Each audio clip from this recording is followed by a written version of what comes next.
Baiklah, perkenalkan nama saya Chris Yonatan. Saya kelas A9 Prodi PGSD. Jadi di sini saya akan membahas tentang mata kuliah yaitu IPS SD. Jadi di sini saya akan menjelaskan tentang yaitu pengertian dari inquiry. Jadi pendekatan dalam pembelajaran ilmu pengetahuan sosial ya. Jadi di sini saya akan membahas tentang inquiry. Tahukah teman-teman apa itu inquiry? Inquiry itu berarti pertanyaan, pemeriksaan, atau penyelidikan. Inquiry sebagai suatu proses umum yang dilakukan manusia untuk mencari atau memahami informasi. Yaitu maksudnya di sini yaitu inquiry ini merupakan strategi atau cara untuk memecahkan suatu masalah dalam proses pembelajaran. Jadi maksudnya di sini inquiry ini cara seorang siswa atau peserta didik dalam dia memecahkan suatu masalah, yaitu dalam proses pembelajarannya. Jadi dalam pembelajarannya tentu ada setiap soal-soal yang sulit. Jadi di sini siswa diharapkan mampu memecahkan suatu masalah yang di dalamnya, yaitu dalam pembelajaran IPS. Jadi di sini maksudnya merupakan strategi atau cara untuk memecahkan suatu masalah dalam proses pembelajaran dan digunakan untuk mencari tahu jawaban terhadap pertanyaan. Jadi di sini seorang peserta didik harus mampu memecahkan suatu masalah ya. Jadi yang kedua yaitu pendekatan inquiry. Apa itu pendekatan inquiry? Pendekatan inquiry berarti suatu rangkaian kegiatan belajar yang melibatkan secara maksimal seluruh kemampuan peserta didik untuk mencari dan menyelidiki secara sistematis, kritis, logis, analisis, sehingga mereka dapat merumuskan sendiri penemuannya dengan penuh percaya diri. Apa maksudnya di sini?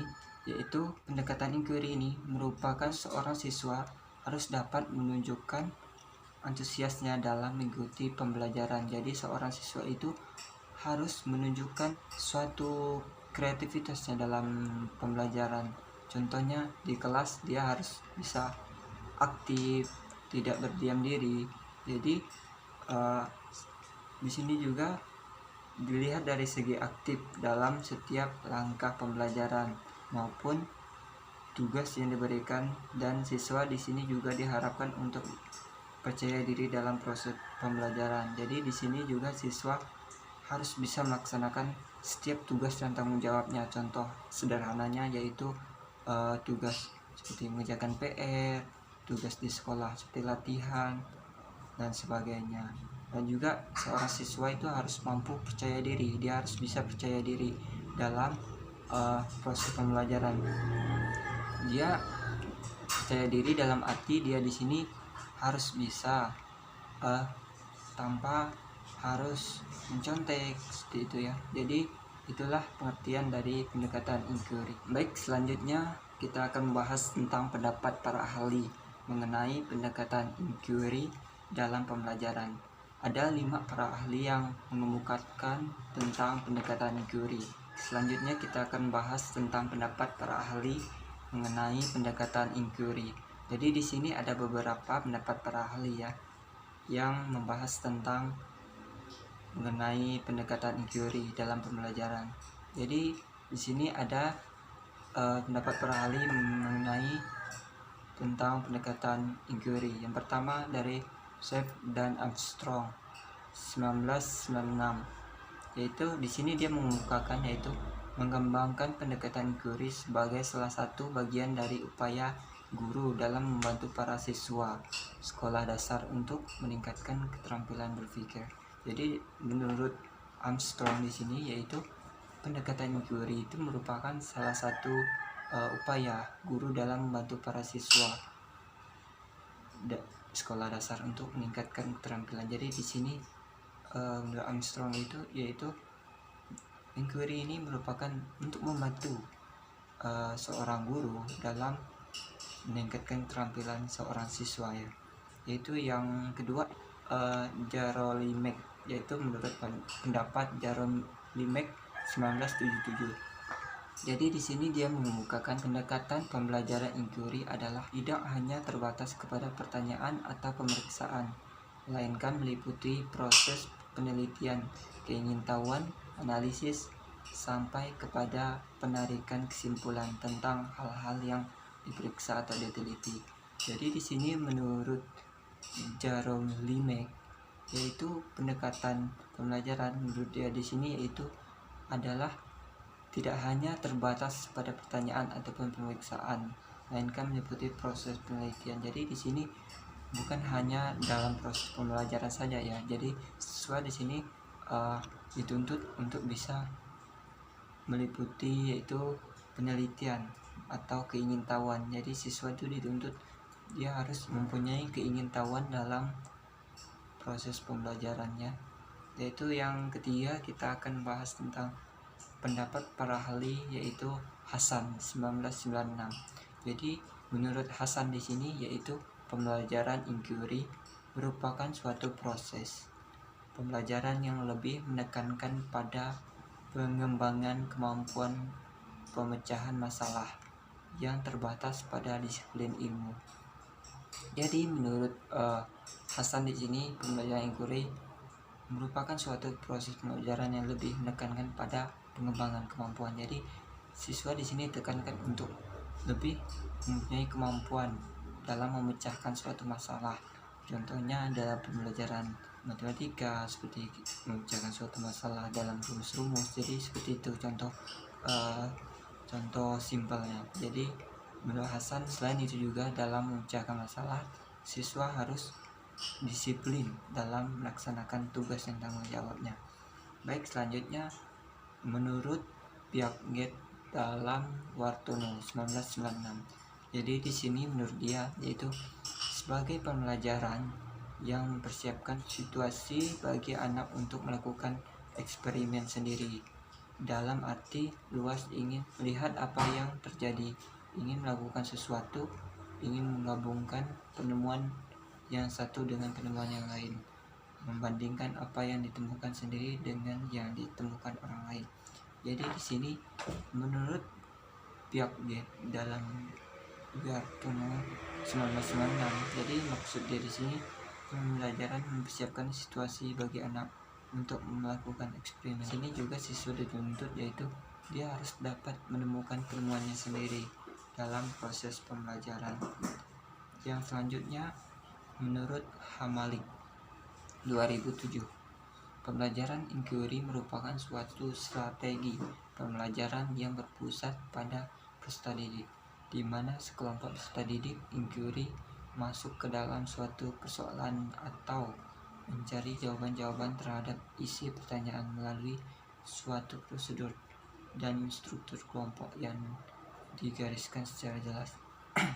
Jadi di sini menurut Hamalik, pembelajaran inquiry itu merupakan suatu strategi atau cara dalam melakukan pemecahan masalah, dimana dengan cara itu yaitu kelompok peserta didik inquiry masuk ke dalam suatu persoalan atau mencari jawaban-jawaban.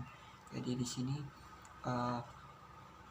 siswa diajak untuk berusaha untuk mencari jawaban terhadap isi pertanyaan dalam isi suatu pertanyaan atau dalam suatu struktur kelompok yang digariskan secara jelas ya. Baik, selanjutnya kita akan membahas yaitu slide berikutnya 4 tahap perkembangan kognitif menurut Piaget 1971. Jadi di sini ada 4 ya tahap perkembangan kognitif menurut Piaget. Yang pertama yaitu tahap sensorimotor, yaitu di sini dikatakan yang dimulai sejak lahir hingga kurang lebih usia 2 tahun. Pada tahap ini bayi memahami dunia melalui tindakan fisik nyata terhadap rangsangan dari luar. Jadi di sini pada usia 2 tahun seorang usia dari 0 sampai 2 tahun, yaitu pada tahap ini bayi memahami dunia melalui tindakan fisik. Contohnya di sini yaitu seperti anak juga yang awalnya tidak bisa tengkurap, dia bisa tengkurap. akibat dari proses belajar seorang anak, dan seorang anak yang awalnya tidak bisa berjalan lalu bisa berjalan. Itu semua adalah proses pembelajaran seorang anak. Bayi adalah contohnya area mulut dan bibir sangat sensitif, sering menghisap jari, menangis. Jadi di sini contoh-contohnya itu seorang dari usia bayi lebih sensitif ya dalam jika kita menyentuh bibirnya, dia lebih sensitif. Dan contoh lainnya yaitu dia lebih sering nangis. Yaitu berikutnya kita akan bahas yang kedua, tahap operasi konkret. Yaitu di sini tahap ini dimulai sejak usia 6 tahun, 7 tahun hingga kurang lebih usia 11 atau 12 tahun. Dewasa mulai muncul namun masih dibatasi oleh kemampuan penalaran yang sifatnya masih berdasarkan realitas konkret. Jadi maksudnya di sini contohnya itu yaitu pada usia 5 tahun anak-anak lebih berani mengambil resiko dibanding saat usia 4 tahun. Mereka lebih percaya diri, contohnya memanjat pohon, berlomba lari dengan teman sebayanya. Jadi di sini pada usia ini seorang anak dia percaya diri, seperti menganggap dirinya paling kuat dan paling hebat. Yaitu kita akan bahas yang selanjutnya, tahap operasional. Yaitu contohnya anak pada masa konkret sudah bisa mengenal satu persatu benda-benda. Contohnya anak bisa menghitung. Di sini dalam tahap praoperasional ini seorang anak dia sudah mempunyai kemampuan yaitu seperti berhitung, menulis, membaca. Dan selanjutnya kita akan bahas tentang tahap operasional formal. Di sini tahap operasional formal dijelaskan di sini. Tahap ini mulai sejak usia 11 atau 12 tahun hingga dewasa. Pada tahap ini proses berpikir logis sudah ada, meliputi ide-ide abstrak, tidak lagi terbatas pada objek yang bersifat konkret. Jadi di sini contohnya yaitu contoh tahap operasional formal, yaitu pada tahap ini seorang anak sudah dapat membedakan mana yang salah dan mana yang benar, dan memiliki pemikiran yang sangat luas dan terbatas. Jadi pada tahap ini seorang anak sudah mempunyai pemikiran yang sangat logis atau sangat luas ya. Dia mempunyai jadi dia dapat membedakan mana yang benar, mana yang salah, mana teman yang tidak baik, mana yang baik. Jadi di sini seorang anak sudah beranjak dewasa. Baiklah, kita akan lanjutkan slide yang berikutnya. Di sini saya akan menjelaskan tahap berpikir yang dialami seorang Brunner 1966. Jadi di sini menurut Brunner, yang pertama yaitu terjadi pada masa kanak-kanak. Apa yang dipelajari, dikenal, ataupun diketahui masih terbatas dalam ingatan. Cara berpikir mereka masih terbatas pada ruang, waktu, dan informasi yang diterima sebagai mana adanya, karena guru perlu membantu proses berpikir serta didik dengan mendemonstrasikan konsep yang sedang dibahas dengan cara gerak atau olah tubuh. Jadi di sini menurut Brunner, yang pertama pada masa kanak-kanak seorang anak, apa yang dipelajari, dikenal, ataupun diketahui masih terbatas. Ingatannya masih terbatas dan perlu diasah lagi dalam proses pembelajaran. Jadi di sini cara berpikir mereka juga masih terbatas pada ruang pemikirannya. Jadi dia anak-anak harus perlu membutuhkan informasi yang lebih detail lagi. Contohnya mereka perlu membaca buku dan lebih belajar lagi. Baik, selanjutnya yaitu pendapat Brunner yang kedua, yaitu simbolik. Pada tahap ini peserta didik sudah mampu berpikir abstrak. Simbol-simbol bahasa matematika ataupun disiplin ilmu lainnya sudah dapat mereka pahami sebagaimana mestinya. Bantuan guru pada tahap ini adalah jelaskan konsep yang sedang dibahas dengan ungkapan bahasa yang dapat dimengerti.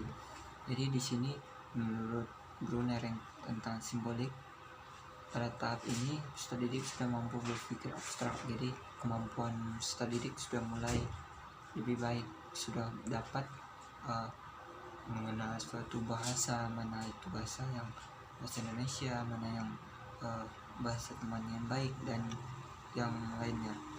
Jadi di sini juga seorang anak dia sudah bisa mengenal itu pembelajaran, yaitu seperti matematika, ataupun dalam proses pembelajarannya mereka lebih sudah bisa dapat disiplin. Contohnya yang sederhana seperti berpakaian, mereka dapat berpakaian rapi dan mereka sudah dapat memahami bagaimana mestinya, yaitu setiap peraturan sekolah juga mereka sudah dapat memahami. Di sini juga tugas guru adalah menjelaskan suatu konsep yang tidak dapat mereka mengerti. Jadi tugas guru di sini yaitu membimbing mereka agar mereka dapat mengerti setiap tata aturan dalam suatu proses pembelajaran. Jadi di sini siswa sudah mulai mempunyai pemikirannya lebih luas. Itu pendapat Brunner yang ketiga, thinking, yaitu anak sudah dapat mengembangkan kemampuan berpikir yang lebih jauh. Kemampuan berpikir mereka tidak hanya terbatas pada ruang, waktu, dan apa yang tersaji secara eksplisit dan informasi yang diterima. Pada tahap ini, guru dapat membantu peserta didik dengan menampilkan peta, gambar, bagan, atau tabel untuk lebih menjelaskan materi yang sedang dibahas. Jadi di sini menurut Brunner yang ketiga, anak sudah dapat mengembangkan kemampuan berpikir, mereka sudah dapat mengembangkan daya otak, daya pikir mereka, terutama dalam suatu informasi. Jadi di sini seorang peserta didik sudah dapat, yaitu mereka mengenal peta, mereka sudah dapat mengenal yaitu gambar, bisa menggambar, mengenal baga, tabel dalam matematika. Mereka lebih dapat menjelaskan apa itu tentang pembelajaran, seperti tentang gambar, apa yang harus mereka jelaskan. Di sini seorang siswa dituntut untuk dapat berpikir lebih luas dan kemampuannya juga harus lebih berkembang lagi. Jadi seorang siswa sudah mempunyai kemampuan yang lebih luas. Baik, sekian presentasi dari saya. Mohon maaf jika ada kata-kata yang tidak berkenan maupun dalam menjelaskan yang kurang jelas. Saya mohon maaf. Sekian dan terima kasih.